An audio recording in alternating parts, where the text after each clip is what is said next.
Welcome, curious minds, to another deep dive. Great to be here. Today, we're plunging into a truly transformative work. I mean, one that takes an ancient myth and really flips it on its head. Absolutely. We're talking about Madeline Miller's, acclaimed novel, Circe. Mm-hmm. If you thought you knew the story of the infamous sorceress from the Odyssey, maybe get ready to have your perceptions, completely rewired. Yeah, it's quite the experience. So our mission today is to kind of uncover how Circe isn't just a simple retelling. Our research describes it as a full-scale rewiring of epic memory. That's a powerful phrase. It really is. It transforms this once minor, often villainized figure into a profound symbol of female agency, and maybe most powerfully, the terrifying, beautiful labor of becoming a self. Right. You're in for some profound insights, I think, because this story, as one commentator perfectly puts it, is suddenly shockingly alive. And it's fascinating how this book has been received, isn't it? It moves beyond just being a simple feminist corrective, which some might expect. Yeah. What our sources reveal is a work framed as a hymn to female agency. That's interesting. And also a Bildungsroman that happens to span 3 millennia. Wow, 3 millennia for a coming-of-age story. Exactly. And, quite unexpectedly, a love letter to the terrifying labor of becoming a self. It really does sort of peel back centuries of traditional interpretation, allowing these ancient gods to, bleed something recognizably human. They resonate with us in a very modern way.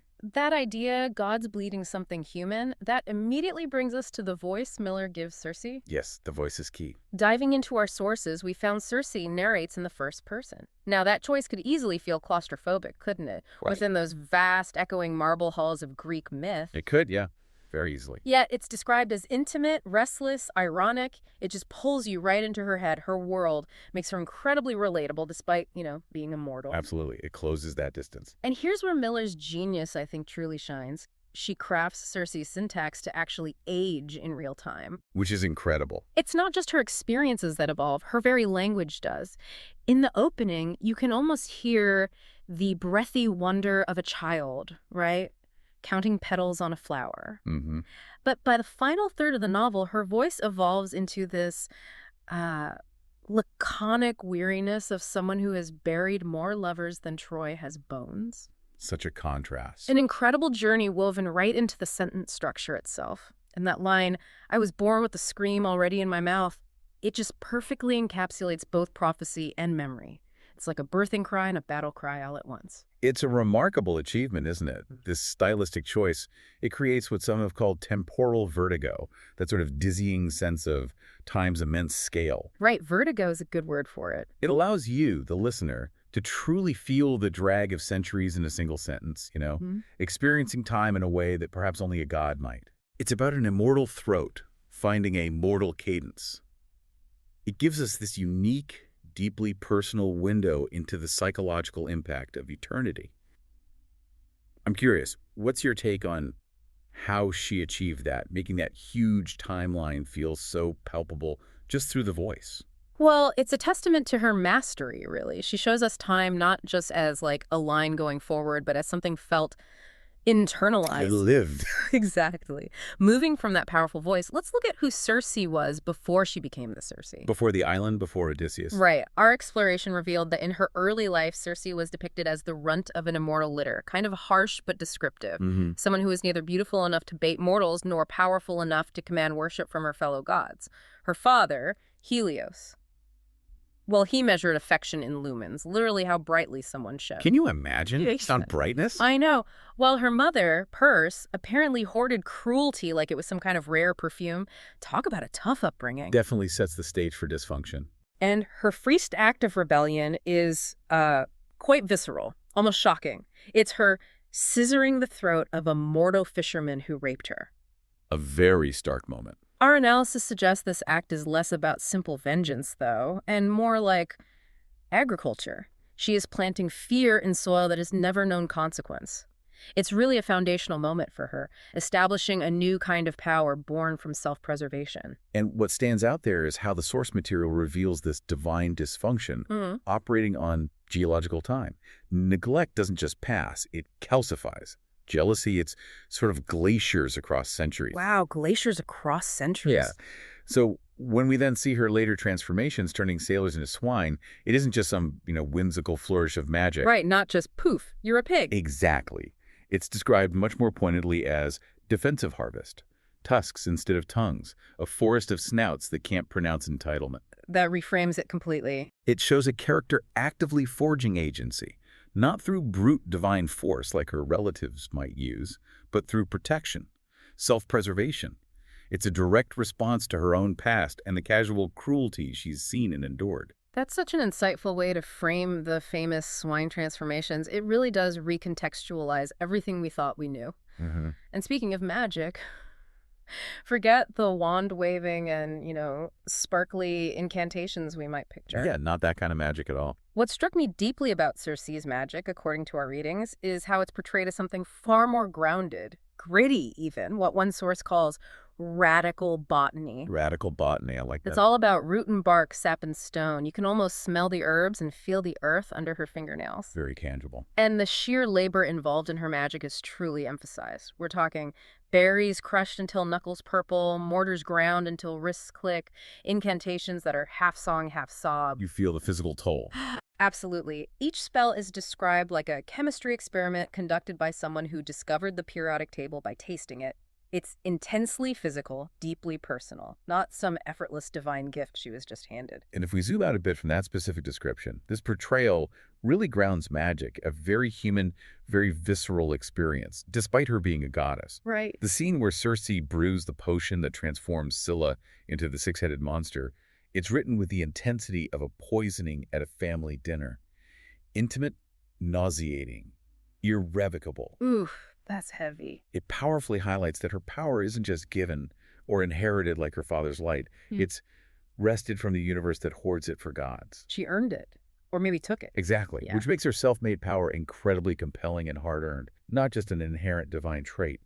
This portrayal, it makes you wonder, doesn't it, about the nature of power itself, where it comes from. Absolutely. It challenges our easy assumptions.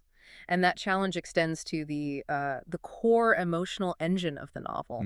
What we found in our sources is that it's the slow, grinding collision between immortal flesh and mortal time. That's a great way to put it. Imagine watching a flower pressed between tectonic plates. That's the beauty and fragility meeting this immense, unyielding force. That's really the core conflict she lives with. And you see that tension so clearly. Especially with her mortal lovers, yeah. With Odysseus, for example, she counts his gray hairs the way sailors count storm clouds. Such a poignant image. Their affair isn't just a romance. It's described as a fever chart of temporal vertigo, that dizzying sense of time we talked about, urgent and desperate precisely because, for him, the sand is running out. Right. Every moment carries the weight of its fleeting nature, something she, as an immortal, rarely experiences otherwise. Which brings up that profound question. How do you truly appreciate life when it never ends? Yeah. What's striking in Miller's portrayal is that mortality, often seen as this limitation, right, it becomes the gift that keeps on hurting, but also fundamentally makes moments meaningful, gives them that edge of urgency. Yeah. The hurt makes it real. Exactly. The narrative directly challenges the assumption that immortality is inherently blissful. It reveals that it can also bring boredom, terror, and an aching hunger for change. It's a very different take on what living forever actually means, and it makes Circe's journey so much richer, I think. That reevaluation of mortality is such a cornerstone of the book. It really is. And it leads us to a huge turning point. Circe's pregnancy with Odysseus' child, Telegonus. A massive shift for her. Our sources highlight this as a midpoint pivot, describing gestation itself as a kind of insurgency, a god body hijacked by mortal cells. Hijacked, wow. It's her body, but something entirely new and mortal is taking over, fundamentally changing her from the inside out. And the birth scene. Oh, yeah. Birth itself is portrayed not as some graceful miracle, but a battlefield. Her hips cracking, her screams echoing. It's raw. Very visceral. And then, when the Olympians threaten her infant, Circe makes a truly messy, irreversible, mortal choice. What's called her true transgression. This is where she truly breaks from her divine heritage, her family, and forges her own path. Defending her child above all else. Yes. And alongside this, her island, AA, also becomes this incredible character in itself throughout the book. It really does grow with her. Usually just a footnote on Homeric maps, right? Miller expands it into a sovereign state of one, We see Circe clearing forests, terracing gardens, even domesticating wolves. Building her world. Exactly. This domesticity is rendered as insurgent architecture. Every planted seed is described as a middle finger to Olympus. She's not just living there, she's actively building her own world, defining her own rules on her own terms. So if we connect those threads, motherhood and cultivating Ea, they both represent active creation and autonomy, don't they? Especially against the backdrop of her passive, predetermined divine existence before. Definitely. Her choice to protect Telegonus, despite the huge divine consequences, it fundamentally redefines her character and her purpose. It really does. And similarly, Ea isn't just a setting, it's a manifestation of her growing self-sufficiency, her rebellion, where seasons are measured not just in sowing and reaping, but in the slow accretion of autonomy. The slow accretion of autonomy. I like that. It prompts us to consider, in a world of predetermined fates and overwhelming power, where does true choice and freedom actually reside? Yeah. And how do we cultivate it in our own lives? That's a powerful thought to carry with us. And to achieve this depth, Miller's language itself is, well, it's truly something special. Prose is beautiful. Our sources note that her sentences can stretch like Homeric catalogs, those long, detailed lists in epic poems when describing intricate divine genealogies. Right, that epic feel. Then snap into modern colloquialism in the very next breath. It's a stylistic tightrope walk, and she absolutely masters it. She really does. For example, Circe describes her father Helios' chariot with mythic hyperbole, wheels of fire, horses of molten gold, all that. Yeah. The grand scale. But then, when she remembers her brother's smirk, she says, very simply, he looked like every frat boy who ever lived. Yes, that juxtaposition. That contrast just jumps off the page, doesn't it? Pulling you between the ancient and the utterly contemporary. And what's so effective about this temporal whiplash, as some have called it, is that it never feels gimmicky or out of place. No, it feels earned. It's a deliberate stylistic choice that makes the ancient marble suddenly warm to the touch. It serves to remind you that, well, power dynamics are perennial, only the costumes change. Good point. It makes these ancient figures and their struggles surprisingly relatable to our own experiences, even across thousands of years. It highlights the timelessness of human and, I guess, divine nature. It's this masterful blending of the ancient and modern that allows her to ask such profound questions. Yeah. So what does this all mean for Circe's ultimate destiny? The ending, yeah. The novel's deepest question, as we've explored, isn't really whether gods can change, but maybe whether they should be allowed to stay the same. It fundamentally flips the script on what we assume about divine, unchanging nature. That's a radical question in itself. It is, and her final, profound act. Drinking a potion to split her divinity from her mortality, choosing to age and die alongside Telegonus. Choosing mortality. This isn't framed as some tragic renunciation, giving something up, but rather as radical consent. Our sources powerfully suggest that eternity without exit is not bliss, but bondage. Eternity as a prison, not a paradise. Exactly. It's an active choice to embrace finitude, to claim her own ending. And that scene itself. Oh, it's written with the hush of someone removing shackles. You can almost feel the freedom in the words. I felt the centuries slide off me like silk, and what was left was skin, goose-fleshed, and hungry for time. Wow. Goose-fleshed and hungry for time. It's an incredibly powerful image, isn't it? Shedding that burden and embracing a new, maybe more authentic existence. And this, to me, is the ultimate act of self-making. The ability to end a life is, paradoxically, what gives a life its true meaning and purpose. It defines it. Her choice to become mortal is a profound statement about the value of finitude, the power of embracing a defined existence. The ending itself, where death arrives not as a thunderbolt, but a whisper. And her final line, I stepped forward into the dark, and it was mine. It's described as both surrender and conquest.